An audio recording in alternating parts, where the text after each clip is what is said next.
Australia is widely viewed as a land of opportunity, but for a growing number of young people, it's a place of violence and drugs, where living on the streets is safer than staying at home. Just a heads up, this next story contains disturbing content. When I first started taking drugs, it was about when I was like 9. I was 13 when I first tried ice. Started smoking at like the age of 13. They died of drugs. Their lives have barely even started, and yet these teenagers are full of regret. When I look in the mirror, I see a little shit that has to do what he has to do to like get by. I lost trust in my family and I lost myself. I kept on asking myself, what am I doing this for? It was just like to get away, I guess. Here in the nation's capital, frontline workers are confronting a rising tide of young drug addicts. There has been an increase in the use of ice and other drugs in the community, and unfortunately the use of those drugs is attracting younger people. And there's almost nothing they won't do for that next hit. We've seen young people we worked with, 12 and 13-year-olds using drugs, and the only way they're getting their drugs is from sleeping with older men or women. Youth workers from the local Police Citizens Youth Club set out in their minibus to known drug hotspots, offering support to school-aged children. Hey guys, how are you? Yeah, good. What are you up to tonight? Jimmy's often on their radar. He spends a lot of time skating the streets, mostly on his own. When I'm skating, I feel like away from all the stress and the worries.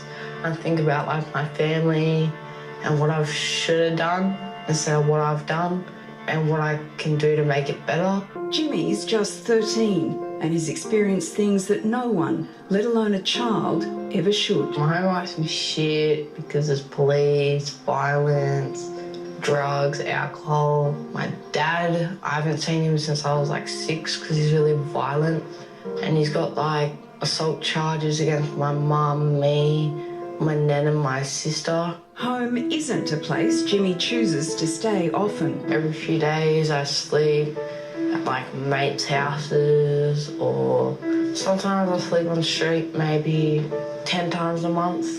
Sleeping under like bridges and in parks and shit, you have to like hide your stuff because like people just like steal shit from you at night time. While other kids his age are playing with their mates, Jimmy's literally fighting to survive and says he's even knifed a guy to protect himself. I stabbed him in like the side of the gut because he tried to like stab me with a sword. Young people make up almost a quarter of Australia's homeless. That's more than 27,000 young people sleeping somewhere other than their home on any given night. They might be allowed to stay at home, but for them it's not a safe place for them, so they'll either live on the streets or they'll couch surf. Spider was 14 when he ran away to escape his chaotic and volatile home life. I had to live under this little overpass for like 3 days. I've had to couch surf. I wouldn't say it's the best feeling, like living on the streets, you know, not having anything, not even have a pillow to like rest your head on, let alone have some water to drink. It was very stressful. Like Jimmy, drugs and crime were a way to survive on the streets. Probably almost stabbed someone. That's probably the worst thing I've done. I was on coke. The drugs I've taken is marijuana, cocaine, pingers. I pay for it by like stealing stuff from like clothes stores and stuff and selling it. They say drugs aren't hard to find. I only have a dealer not even 2 houses away from mine, so it's pretty easy to get it. Canberra's PCYC works with around 400 kids and their families each year, running support programs aimed at keeping troubled teens on the straight and narrow. Most of the kids that we see are actually disengaged from education. Probably about the 65–70% mark are the young ones that tried or were using drugs at the time when they come on the program.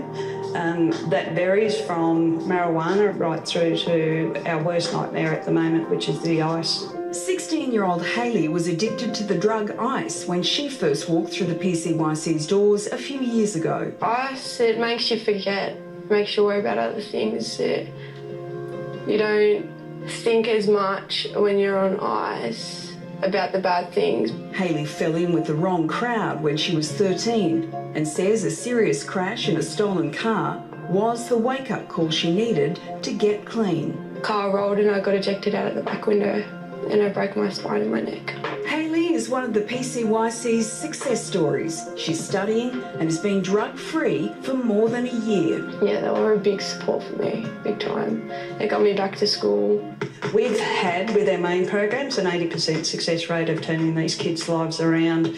But the organisation is struggling to keep up with demand and now has 140 kids on its waiting list. What we lack from our side, I think, is funding to enable us to do more. If more money was put into early intervention, this may not happen to these kids. Ideally, we need to get in front of the cycle and stop people from being attracted to taking drugs, using drugs, consuming them, and then creating the market.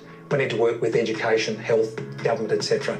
to resolve this issue, but most importantly, not to give up on these young people. One of the big problems is a lack of drug rehab and homeless services, specifically for children when they do find themselves in trouble. Finding accommodation for a young person who's in between 12 and 16 is like impossible in Canberra. Sometimes we got no choice but to drop them back at their house because there's no one will take them. If you think about it, not many people care and are willing to help. What would help me if the government built more refuges and gave more money to youth charities and stuff?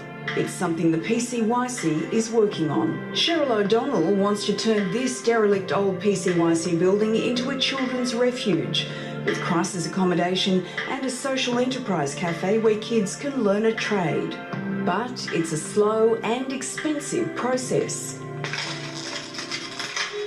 If I didn't have PCYC, I'd probably be dead or be close to dead because they've stopped me from doing a lot of stupid stuff.